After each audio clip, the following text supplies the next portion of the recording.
మంచిర్యాల జిల్లా చెన్నూరులోని కృష్ణంపేట గ్రామంలో మంత్రి వివేక్ వెంకటస్వామి పర్యటించారు. లబ్ధిదారులైన ఇందిరమ్మ ఇళ్ల నిర్మాణానికి భూమి పూజ చేశారు. ఇందిరమ్మ ఇళ్ల లబ్ధిదారులకు శుభాకాంక్షలు తెలిపే ఇంటి నిర్మాణంలో భాగంగా కొబ్బరికాయలు కొట్టి ముగ్గు పోసి భూమి పూజ కార్యక్రమంలో పాల్గొన్నారు మంత్రి వివేక్.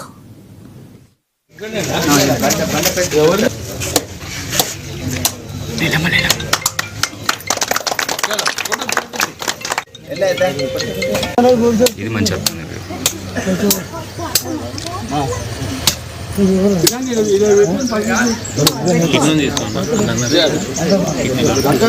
ఇందిరమ్మ ఇల్లులు కట్టించడం మొన్న ఎలక్షన్లలో మాట ఇచ్చింది కాంగ్రెస్ ప్రభుత్వం.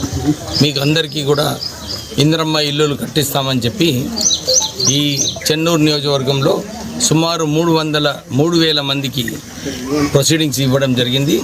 అందరూ కూడా 600 స్క్వేర్ ఫీట్ లోపల 400 to 600 స్క్వేర్ ఫీట్ లోపల కట్టుకునే స్కీమ్ ఇది.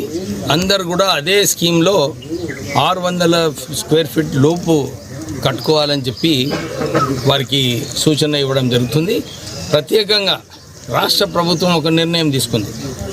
అందరికీ కూడా ఇసుకే ఫ్రీ ఇవ్వాలని చెప్పి ఒక నిర్ణయం తీసుకుంది. నేను మైనింగ్ మినిస్టర్ అయిన తర్వాత ప్రత్యేకంగా అన్ని చోట్ల కూడా ఇదే చెప్పడం జరిగింది. ఇసుకే దందా అన్ని మాఫీ, ఇసుకే దందా అన్ని కూడా ఆపాలి. ఎవరు కూడా ఇసుక మీద దందా చేసేది అవసరం లేదు. ఇది మిడిల్ మ్యాన్ ఎవరైతే కోట్లాది రూపాయలు సంపాదిస్తున్నారో, ఒకవైపు గవర్నమెంట్కి పన్నులు సరిగా రావటం లేదు, ఇంకోవైపు కన్జ్యూమర్స్కి ధర ఎక్కువ ఉన్నది. మేము ఆదేశాలు ఇవ్వడం జరిగింది. అన్ని చోట్ల కూడా కేవలం ఆన్లైన్, ఇంతకుముందు ఆన్లైన్ లేనందుకు అందరూ దందాలు చేసుకుంటూ కూర్చున్నారు. కేవలం ఆన్లైన్లో ఇసుక సప్లై చేయాలని చెప్పి ఆదేశాలు ఇవ్వడం జరిగింది. ఇదే చెప్తున్నాను అందరికీ, ఇసుకే దందాలో మాఫియా చేయకండి.